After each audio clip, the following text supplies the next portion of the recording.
은성수 금융위원장이 코로나19 피해 극복 차원에서 내놓은 대출 만기 연장과 이자 상환 유예에 대해 연착륙 방안이 필요하다고 말했습니다.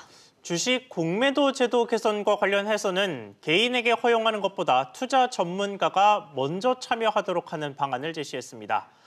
취재기자와 함께 자세한 내용 이어서 알아보겠습니다. 서주연 기자 나와 있습니다. 서 기자, 코로나19 지원 얘기부터 좀 해보겠습니다. 중소기업과 소상공인에게 나갔던 대출금을 기존보다 만기를 더 연장해주겠다 이런 의도로 해석이 되죠? 그렇습니다. 만기 연장이라고 못 박지는 않았지만 그런 의도로 볼 수가 있겠습니다. 어제 은성수 금융위원장은 출입기자단 온라인 송년 간담회에서 이 같은 발언을 했는데요. 내년 3월 이후로 미뤄놓은 대출 만기 연장과 이자 상환 유예 대책에 대해서 적응할 시간을 두는 연착륙 방안이 필요하다라고 말을 했습니다. 빌린 돈을 조금 더 늦게 갚을 수 있도록 하겠다라는 뜻이 담긴 것으로 해석이 됩니다. 금융위는 지난 3월 코로나19 사태로 어려움을 겪는 중소기업, 소상공인을 위해서 모든 금융권에서 6개월 동안 대출 만기 연장과 이자 상환 유예가 이뤄지도록 했는데요. 대출 원리금을 나중에 낼 수 있도록 하는 정책은 내년 3월 이후로 한 차례 더 연장됐습니다. 네, 그런데 이 금융권 대출 만기 연장 금액 규모가 좀 상당하죠. 부담이 좀 될 텐데요.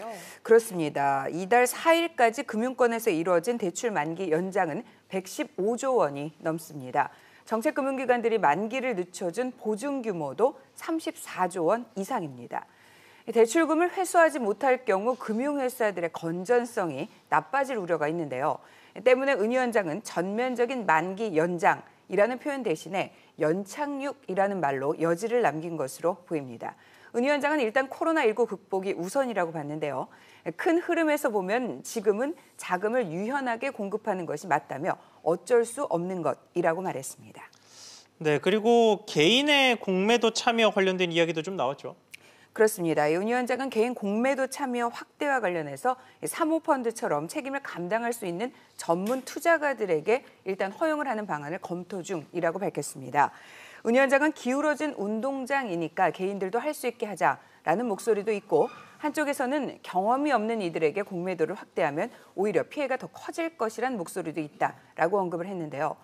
은 위원장은 조금씩 타협을 해서 개인들에게 기회를 열어주되 아무나 대차해서 공매도 하는 것이 아니라 전문 투자자라는 규정을 해서 일단 허용을 한 뒤에 넓혀가든지 하는 게 타협점이 되지 않을까 생각한다라고 설명을 했습니다. 네, 서 기자 이야기 잘 들었습니다.